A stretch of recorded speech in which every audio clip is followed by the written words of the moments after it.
Bonjour à toutes et à tous. Je vais dans ce podcast vous proposer quelques idées personnelles que j'espère utiles pour vous aider à mieux cerner ce signe complexe qu'est le Verseau. On en parle beaucoup puisque au cours de ce siècle, paraît-il, sans que nous sachions exactement quand, nous allons entrer dans l'ère du Verseau. Avant de plonger dans l'univers du Verseau, je voudrais vous indiquer que ce podcast appartient à une playlist sur cette même chaîne qui s'intitule Signes astrologiques. Vous pourrez y trouver des podcasts ou des vidéos sur ce thème des signes du zodiaque. Par ailleurs, si ce podcast vous intéresse et vous plaît, merci de l'indiquer sous cette vidéo, de le partager et de laisser un commentaire. Vous le savez, c'est important pour que ces podcasts et ces vidéos continuent à exister. Le Verseau, donc. Pourquoi ce signe est-il complexe ? Pour plusieurs raisons. Et l'une d'entre elles, et non la moindre, est le fait que le signe du Verseau a deux planètes maîtresses, Saturne, dans l'astrologie traditionnelle, et Uranus, depuis sa découverte à la fin du XVIIIe siècle. Vous avez remarqué que le Verseau partageait Saturne avec le Capricorne, qui le précède dans le zodiaque, ce qui est assez curieux. Le lien entre Uranus et le Verseau évoque bien entendu l'idée de libération, de liberté. Et c'est une idée d'autant plus forte que dans le processus d'accomplissement de l'être humain, que représentent les 12 signes du zodiaque, nous approchons du terme. Nous sommes ici à la 11e étape. Comme Uranus est lié à l'idée de liberté, le signe du Verseau peut être l'indice du pire comme du meilleur au plan collectif. Il peut même devenir force de destruction quand il s'agit de se libérer du passé. En tout cas, si Saturne n'impose pas une certaine discipline dans le processus de libération. De ce point de vue, Saturne devient le modérateur, la condition de la liberté. Et toute cette problématique se retrouve dans le signe du Verseau. Bien sûr, on peut parler à propos du Verseau d'un certain esprit de rébellion. Cet esprit de rébellion est susceptible d'être utilisé à bon escient. Alors le Verseau devient réformateur. Un réformateur peut être non conformiste, mais l'esprit de rébellion peut être aussi utilisé à mauvais escient. Le Verseau devient alors destructeur, faisant parfois preuve de froideur et d'indifférence. Le signe du Verseau est un signe fixe. C'est le gage d'une certaine solidité, voire d'une certaine rigidité. Car le Verseau, c'est être inflexible. C'est aussi un signe d'air. L'air clair, pur et électrique de l'hiver. La combinaison air fixe suggère que le monde des idées est central pour le Verseau. On pourrait dire que le slogan du Verseau, c'est « Je sais ». Le Verseau est donc un signe plutôt intellectuel, entre guillemets. Il est souvent peu expansif dans ses relations. Certains disent qu'il préfère penser l'amour plutôt que de le sentir. Mais il sait pourtant charger ses idées de beaucoup de sentiments et d'émotions. Et pour peu qu'il travaille un peu sur lui-même, le Verseau peut devenir très convivial, voire empathique, et soucieux de ce que ressentent les autres. Quand le Verseau est capable de dépasser la simple pulsion de liberté ou de libération, il peut transformer cette pulsion, il peut la transcender. Elle devient alors une puissante motivation pour faire changer les choses dans un sens positif. Elle pousse la collectivité à s'affranchir des contraintes obsolètes et inutiles, parce qu'elles sont devenues des obstacles au progrès collectif. Pour réussir pleinement dans cette entreprise, le Verseau doit développer un aspect particulier de sa personnalité. À son intérêt pour la chose collective, sociale, il a besoin d'associer une aptitude nouvelle, être attentif à chaque être humain. S'il y parvient, il est capable de devenir un excellent connaisseur de la nature humaine, qui sait porter un jugement sûr sur autrui. Revenons à la position du Verseau dans le zodiaque. Le signe qui le précède, le Capricorne, est un signe cardinal. Dans le cycle des saisons, il correspond au solstice d'hiver. Au solstice d'hiver, la lumière recommence à croître. Une nouvelle activité démarre, un nouveau dynamisme apparaît. Ensuite, avec le Verseau, cette incitation initiale se traduit par une explosion d'énergie. Comme c'est le cas avec le Lion, à la suite du Cancer, signe du solstice d'été. Vous pourrez également penser à la symbolique du yin et du yang. Le Verseau est un signe yang qui succède au Capricorne yin.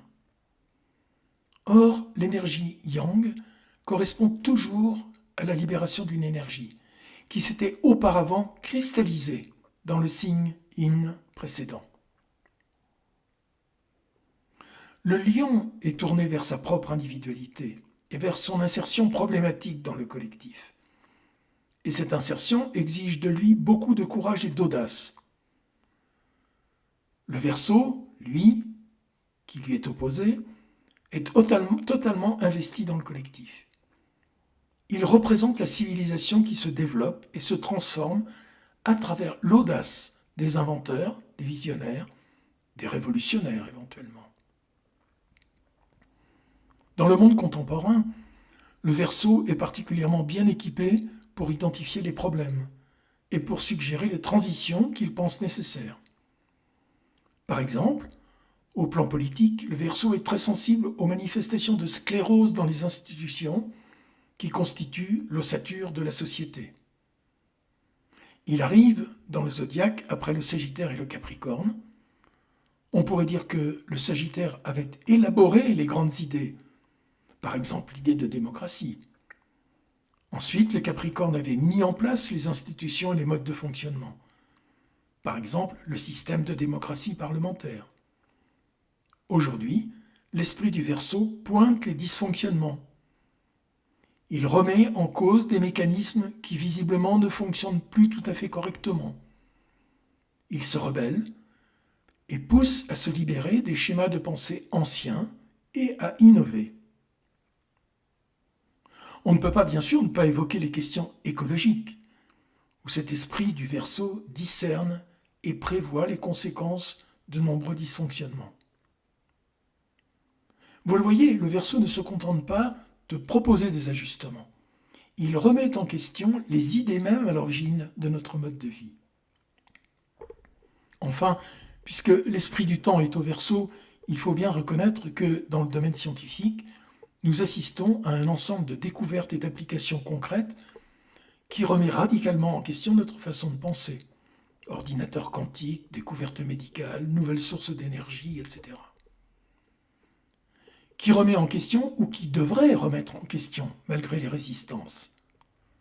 Car tous les signes du zodiaque ne sont pas prêts au changement, voire au bouleversement dont le Verseau fait la promotion. D'autant moins que le Verseau, s'il n'a pas fait le travail intérieur dont je parlais précédemment, peut se montrer indifférent aux préoccupations d'autrui. Il peut même alors lui arriver d'être arrogant, sûr de lui, quand il finit par considérer qu'il détient la vérité. Et qu'il est donc légitime qu'il puisse l'imposer à ceux qui n'ont pas la chance, comme lui, d'avoir tout compris, anticipé, prévu. Et il peut devenir alors tyrannique. Je voudrais revenir sur la comparaison entre ces deux signes opposés sur le zodiaque. Certes, ils sont en opposition, mais ils ont bien entendu de nombreux points communs. Peu d'astrologues mettent en évidence une caractéristique essentielle du lion, à savoir sa vulnérabilité. Il reste à la surface de ses comportements, sans essayer de saisir ses attitudes profondes. Dans le processus d'évolution de l'être humain, le lion est le premier à oser affronter le monde extérieur, le monde des autres. Et ce faisant, il nourrit un complexe d'infériorité qui l'oblige à un profond travail intérieur. Le Verseau connaît lui aussi une situation semblable, mais qu'on pourrait dire dans l'autre sens. À l'aise dans le contact avec le monde extérieur, il l'est moins avec son monde intérieur. et c'est à l'intérieur de lui-même qu'il ressent une certaine insécurité. Car il sent en lui les germes d'une vie nouvelle qui annonce la fin d'un cycle. Et on pourrait dire qu'il éprouve une certaine anxiété quand il ressent et imagine les conséquences de cette nouvelle vie. Pour le Verseau, plonger dans les profondeurs de son être est une aventure redoutable. C'est se priver du sentiment rassurant d'appartenir à quelque chose de collectif. Mais c'est la condition pour affirmer son individualité. Et c'est en général dans les domaines concernés par la ou les maisons qui ont leur cuspide en Verseau que ce travail peut être mené à bien dans les meilleures conditions. Car c'est dans ces maisons que le Verseau peut acquérir le statut social, le prestige qui lui donne la force et le courage de travailler sur lui-même. Alors que pour le Lion, ce qui peut paraître dangereux, c'est s'exposer aux aventures collectives. Car le Lion a peur, en réalité, de devenir un être social tant qu'il ne maîtrise pas le contexte humain dans lequel il tente de le faire. C'est-à-dire tant qu'il ne le dirige pas ou qu'il ne le contrôle pas. Vous le voyez, il y a une sorte d'accomplissement dans le signe du Verseau, car l'heure approche d'aborder le bilan avec le signe des Poissons.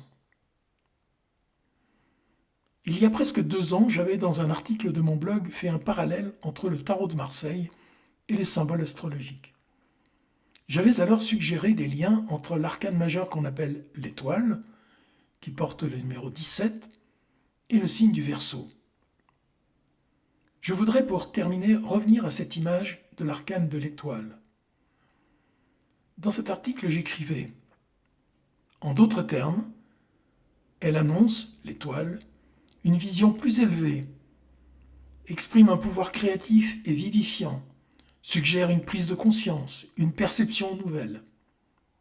Elle éclaire le chemin sur lequel avancer. Elle suscite des espoirs et des projets, favorise le partage, l'entraide, l'amour spirituel, la philanthropie, les grandes opportunités, les inspirations et les intuitions brillantes. Le Verseau est aussi cette étoile, celle qui guide le voyageur vers l'inconnu.